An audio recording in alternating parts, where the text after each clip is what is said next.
placer y gracias al comité organizador por darnos la oportunidad de contar también nuestra experiencia. Bueno, vamos a ver, acá están conflictos de interés inicialmente. Vamos a ver qué pasa con los pacientes con enfermedad hepática y qué tenemos en cuanto a los tratamientos posibles. Ustedes saben que es una enfermedad heterogénea que tiene un espectro biológico con comportamientos totalmente diferentes. El manejo de pacientes con enfermedad metastásica hepática hoy en día tiene distintas opciones terapéuticas. Inclusive, no se olviden que en algunos casos, por estas diferencias biológicas de la enfermedad, la observación en algunos casos puede ser una alternativa y estuvimos escuchando recién casos relacionados, por ejemplo, con trasplante hepático. Acá está el desafío de poder determinar cuál es el mejor tratamiento. Pero en definitiva, 3 de cada 4 pacientes aproximadamente van a tener enfermedad metastásica y esto es más frecuente habitualmente en los tumores funcionantes. Una de las cosas que hemos aprendido a lo largo del tiempo es a tratar de clasificarlos de una manera, digamos, mejor para tratar de estratificarlos desde el punto de vista pronóstico y también con algunos datos en relación a factores predictivos. Acá ustedes tienen la clasificación de los bien y pobremente diferenciados, porque esto es muy importante para entender las estrategias de tratamiento. ¿Qué ha pasado en los últimos años en los tumores neuroendocrinos? Vamos a discutir algunos de los aspectos más importantes, pero teniendo en cuenta las opciones terapéuticas en enfermedad avanzada. Ustedes saben que en los tumores neuroendocrinos pancreáticos la quimioterapia tiene un rol definido, aunque el nivel de evidencia es relativamente bajo porque contamos con estudios anteriores de la época de Mertel, donde mostraban tasa de respuesta del 63%, por ejemplo, difícilmente reproducibles en estudios actuales, excepto algún estudio de fase 2 reciente, donde la streptozotocina es una droga activa en los tumores neuroendocrinos pancreáticos. Pasamos a la etapa de la terapia Target, 2 estudios pivotales con sunitinib y everolimus. ¿En qué escenario? Tumores neuroendocrinos pancreáticos, diseños similares comparados contra placebo. ¿Por qué? Porque claramente no había un estándar establecido por el déficit en evidencia que comentábamos. Y el otro escalón que se subió en los tumores neuroendocrinos tiene que ver con el uso de análogos de somatostatina, ahora en este escenario de efecto antiproliferativo. Todos coincidimos que su efecto antisecretorio era reconocido y también el estudio Clarinet, en este caso porque estamos hablando de los pancreáticos, es uno de los estudios que ha mostrado beneficio en este sentido. Acá ustedes ven las curvas de sobrevida, como les comentaba, los estudios de streptozotocina, porque sabemos que es una droga activa. Si miran sunitinib y everolimus, en sobrevida libre de presión como punto final primario, también resultados favorables y el subset de pacientes con neuroendocrinos pancreáticos del Clarinet Study que lo incorporaba como potencial herramienta en pacientes con enfermedad avanzada. La división en localización, así como en grados, como habíamos referido inicialmente, es muy importante. En los gastrointestinales, el escalón que se subió fue entender que los análogos de somatostatina, gold estándar del tratamiento en los tumores neuroendocrinos metastásicos, tiene un rol como efecto antiproliferativo. PROMIT Trial, Clarinet Trial, que vino a ser complementario de los tumores de origen gastrointestinal, funcionantes y no funcionantes. Esta era la parte que faltaba en la interpretación, 2 estudios positivos, con buen diseño, comparativos. El interferón es una droga que ha mostrado actividad, sobre todo en tumores funcionantes y con algún criterio para el síndrome de hipersecreción, ya sea en combinación o como monoterapia. Proviene mucho de la escuela del Dr. Ober y de Uppsala, con menos estudios comparativos, pero que también tiene un rol para el tratamiento del síndrome. Y everolimus lo ponemos aquí, esto es parte del RADIANT 2 porque tiene que ver con la sinergia mostrada en un primer estudio clínico comparativo con el uso análogo de somatostatina, aunque formalmente este estudio fue negativo y por eso vamos a ver que después hay un estudio confirmatorio de los resultados. Curvas de sobrevida, estudios comparativos, datos robustos en cuanto a evidencia científica de estudios comparativos en el escenario de tumores de origen gastrointestinal. Nuevos estudios clínicos que han demostrado, porque después vamos a tratar de juntar todos los datos para tratar de establecer qué droga y en qué escenarios serían cuál sería el escenario potencial. Este es el RADIANT 4, el RADIANT 4 viene a ser el estudio confirmatorio del RADIANT 2. ¿Por qué? Porque acá están incluidos pacientes con tumores neuroendocrinos gastrointestinales no funcionantes y de origen broncopulmonar. Es un estudio clínico que tiene estratificación por localización del tumor primario, que todos conocíamos el impacto pronóstico, pero no en la estratificación de estudios clínicos. comparado contra placebo, nuevamente, ¿por qué? Porque el escenario claramente no tenía un estudio que mostrara beneficio. Y fíjense las curvas de sobrevida, y si ustedes recuerdan lo que contábamos en los pancreáticos, los datos de sobrevida muy similares en sobrevida libre de progresión. ¿Y qué significa? ¿Qué quiere decir este estudio? Que se prolonga el beneficio observado en los pancreáticos, ahora a los gastrointestinales no funcionantes y también a los de origen broncopulmonar. Había un 15% de pacientes con tumores de origen primario desconocido que también encontraron beneficio en este escenario. Acá ustedes tienen algunos de los datos de sobrevida, preliminares aún, pero que ya muestran un dato al menos promisorio en cuanto a la actividad del fármaco en este escenario. La otra parte que faltaba tiene que ver con el uso de los radiofármacos. Todos sabíamos que los radiofármacos tienen un rol en tumores neuroendocrinos, pero provenían de series de casos. La serie de casos de Rotterdam, con 310 pacientes, primer dato publicado, la serie del doctor Krenik y Quickenbaum, que fue presentada, inicialmente publicada, con una tasa de respuesta objetiva del 46%, incluida tasa de respuesta parcial menor en el estudio clínico. Problema, serie de casos, no estudio comparativo. En este escenario vamos a comentar el NETTER-1, estudio de diseño prospectivo comparativo, donde la rama de control era el incremento de la dosis de Loctrotide, porque fue un pedido expreso de FDA para la comparación, 4 ciclos de Lutathera, como se denomina, el uso del lutecio o análogo con actividad radioactiva, como lo llamamos nosotros, un agente quelante, y el lutecio 177.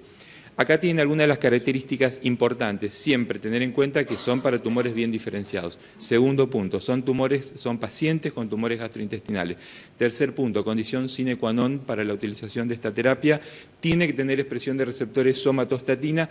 Cuanto mayor expresión es el mejor factor predictor molecular en terapia para tumores neuroendocrinos cuando vamos a definir la estrategia. En pocos modelos de tumores sólidos uno ve una tasa de reducción del hazard de casi el 80% en pacientes en este escenario, con una mediana de sobrevida libre de presión de 40 meses. O sea que este estudio confirma lo que sabíamos por serie de casos, que es una droga activa. ¿En qué escenario? Tumores ahora de origen gastrointestinal, con expresión de receptores somatostatina y en base a una tasa de respuesta objetiva ahora del 18%, como ustedes pueden ver, que surge del primer estudio comparativo, dato muy importante en este escenario. Tercero, una droga denominada telotristat, es un inhibidor oral de la triptófano hidroxilasa. Recuerden que luego los análogos somatostatina nunca tuvimos novedades con respecto a drogas potencialmente de acción para el síndrome carcinoide, y ahora apareció el telotristat, que es un inhibidor de la síntesis de serotonina, un fármaco con actividad por vía oral. En los estudios de fase temprana, fundamentalmente la gran incógnita que había era la toxicidad a nivel del sistema nervioso central, por lo que tiene que ver con el compromiso en relación a posibles neurotransmisores. Hoy en día conocemos que es activo y esta droga fue aprobada recientemente para el uso en pacientes con tumores neuroendocrinos gastrointestinales con síndrome carcinoide. Es una droga antisecretoria. El estudio, el TELSTAR Study, también publicado recientemente, comparaba 2 dosis del telotristat contra placebo, que en realidad no es placebo, si no, no sería ético, sino que siempre es en combinación con el octrotide en cualquiera de las 2 dosis.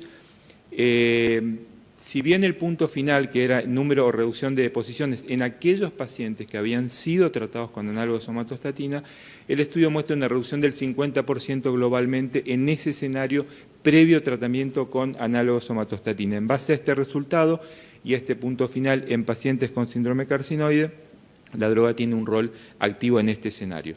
Vamos a contar, esto es un escenario en el marco del Congreso en nuestra región, para contar algo de la experiencia también en nuestro país. Esta es la serie de casos en Argentina con 460 pacientes. Por ejemplo, si ustedes miran, 26% de presentación con síndrome carcinoide, esto es algo más que los datos históricos reportados en la literatura.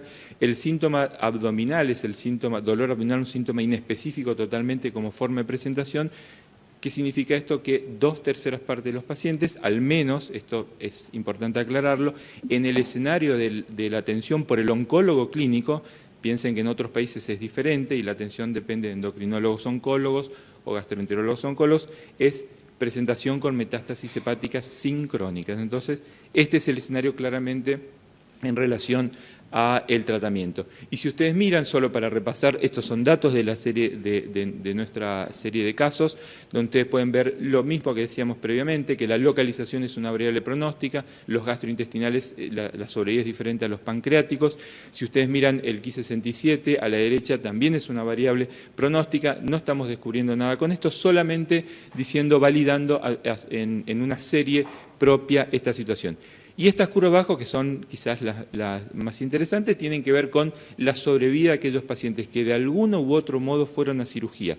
No es un estudio comparativo, pero implica, ya sea por variables biológicas o por capacidad y experiencia en el equipo quirúrgico, que aquellos pacientes que tienen algún tipo de cirugía, ya sea con criterio paliativo o intento curativo, tienen mejor sobrevida, independientemente en este caso de la localización. Si el problema son las metástasis hepáticas, nosotros tratamos de hacer un estudio multicéntrico en nuestro país, tratando de ver, por ejemplo, qué grado de presentación tiene. Vamos a ver después que NETS los tipifica ahora de una manera en la cual realmente no sabemos de manera prospectiva cómo los clasificamos nosotros en la práctica asistencial, que tiene un valor agregado aún con los sesgos que eso implica. Fíjense la tasa de pacientes con enfermedad sincrónica, más del 80%. Y si uno mira, por ejemplo, los datos de subtipos, subtipo 1, 2 y 3, esto tiene que ver sobre todo para la decisión de la cirugía con criterio paliativo o curativo en algunos casos, más del 50% tendrían alguna chance quirúrgica real. Esto también es diferente a lo que está reportado en la literatura, donde el 70% de los casos tienen un patrón difuso y ese patrón difuso implica no chances quirúrgicas. El otro tema más importante que nos interesa son las líneas de tratamiento, o sea, cómo se incorporan, es cirugía upfront, es terapia médica y cirugía, cómo son los escenarios. Acá ustedes tienen abajo algunas de las estrategias de tratamientos, un 50-60% tiene una mediana de entre 2 y 3 líneas de tratamiento donde está incorporada la terapia regional hepática. Es decir que, aún en estos pacientes con larga sobrevida, si uno analiza, no sabemos exactamente, es muy heterogénea, cuál es el tratamiento estándar. Podemos tener menos dudas con respecto al uso de análogos de somatostatina, pero después de ahí, y cómo se incorporan las terapias regionales hepáticas, la cirugía en todo el escenario clínico. Por eso es importante tener en cuenta y generar datos propios para saber qué nos pasa realmente. Finalmente, y tratando de resumir un poquito las terapias y cómo la incorporamos en el algoritmo, esto es muy interesante, esto es parte de las guías de NET. ¿Por qué? Porque NETS dice que si el paciente tiene una chance quirúrgica, y en general es la idea al menos del equipo tratante, en relación a la posibilidad de resección R0, la chance con criterio curativo, uno debería dársela al paciente. Pero si no, tratamos de estratificarlos en 3 escenarios.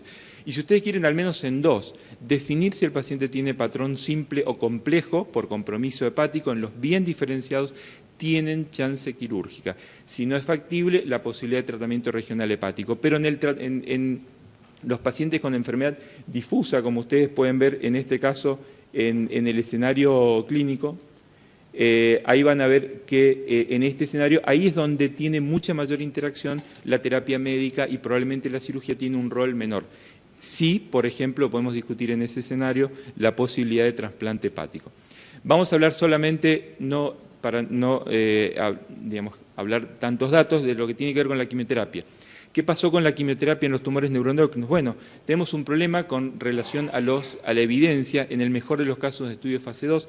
Esta es la quimioterapia moderna, si me permiten el término, que se utiliza hoy en los tumores neuroendocrinos. Y uno diría, bueno, pero es un agente alquilante, parece no muy diferente a la estreptozotocina, pero son los datos que tenemos en el mejor de los casos estudio de fase 2.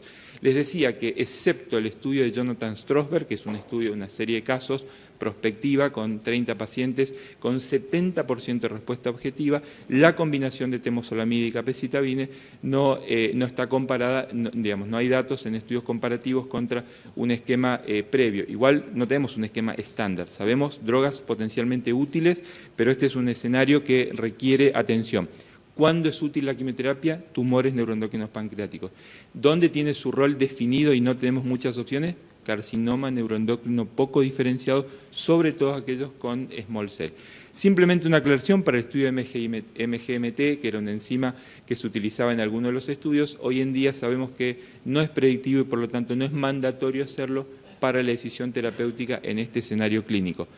Segunda alternativa de terapia regional hepática, solamente vamos a mostrar, son series de casos, solo un estudio randomizado de bajo volumen entre embolización y quimioembolización, donde muestra que es activo. Si ustedes miran, por ejemplo, podemos establecer alguna diferencia entre quimioembolización y embolización en los neuroendocrinos pancreáticos, ustedes pueden ver aquí, porque eventualmente sabemos que la quimioterapia tiene su rol en los neuroendocrinos pancreáticos, por lo tanto, podría ser un escenario en este sentido con localización de los tumores pancreáticos. Y esta es una serie de Landerson, donde se evalúa también justamente tanto en tasa de respuestas, fíjense, tasa de respuesta objetiva. Dato importante a tener en cuenta cuando uno va a analizar si ese paciente tiene que tener un tratamiento con efecto de tipo antitumoral. Discúlpenme, la selección ideal saben que es difícil, no es sencilla, a nosotros nos cuesta, y entonces vamos a tratar de responder algunas preguntas al menos.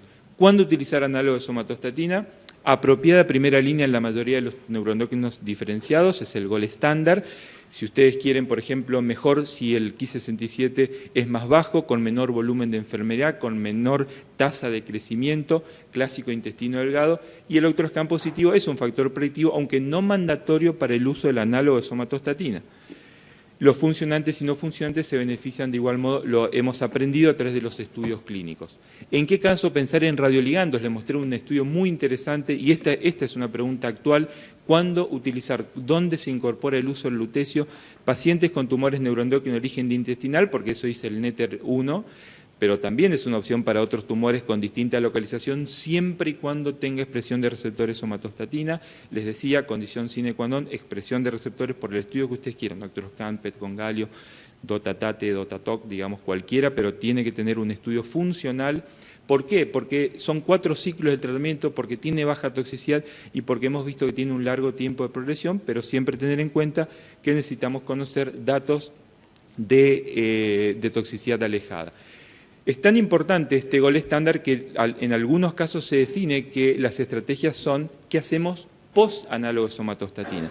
Si el paciente tiene un tumor de origen gastrointestinal, y acá está la variable importante, ¿el paciente progresa y tiene enfermedad por volumen, por masa, o el paciente tiene progresión por síndrome y tiene un cuadro hipersecretorio?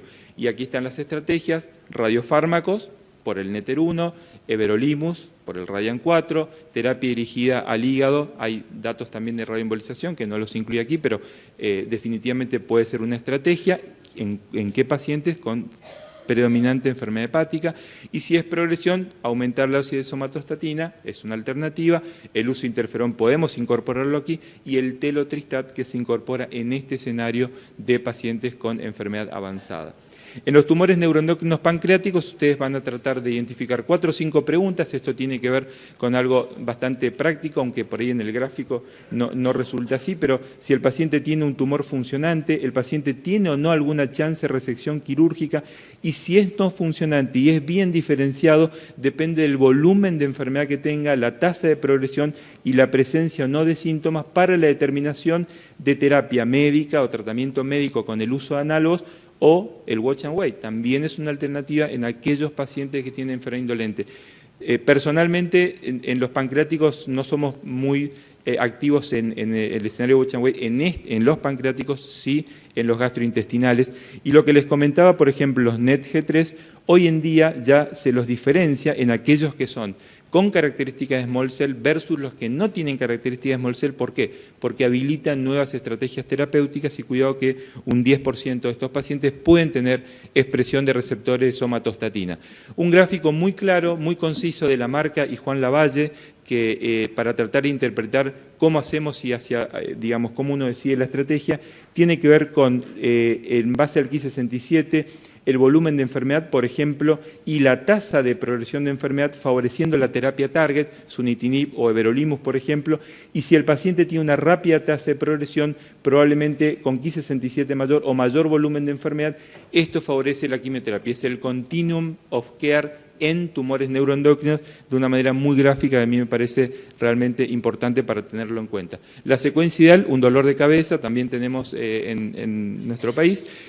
Probablemente, y esto traigo a colación porque este estudio, y me consta que el doctor Ramón Salazar fue quien presionó mucho para que se pueda hacer este estudio, que está comparando una secuencia. Si no es muy frecuente hoy en día comparar una secuencia, terapia target y la progresión quimioterapia versus quimioterapia y a la progresión terapia target en los tumores neuroendocrinos pancreáticos.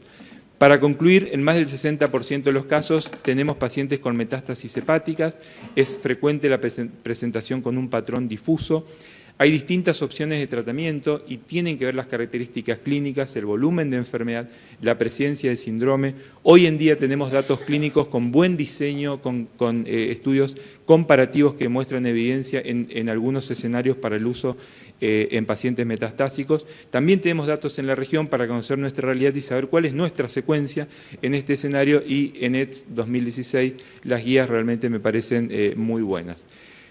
¿Qué pasó en los últimos años en tumores neuroendocrinos? Esta es una foto que me prestó, o que robé, puede ser, del doctor Ober en una de sus conferencias, que decía, bueno, pasó esto, pasamos de la medicina basada en evidencia a la medicina basada en evidencia, ¿no? Y esto hacía referencia a una clásica editorial escrita previamente del largo camino en los tumores neuroendocrinos. Último chivo, esto es parte de nuestro grupo en Argentina, no podemos dejar de mencionar el doctor Roca, a él no le gusta, pero fue el creador del grupo y es parte de todo el grupo de trabajo también en el hospital que permitimos para mayor acceso de los pacientes. Así que muchas gracias.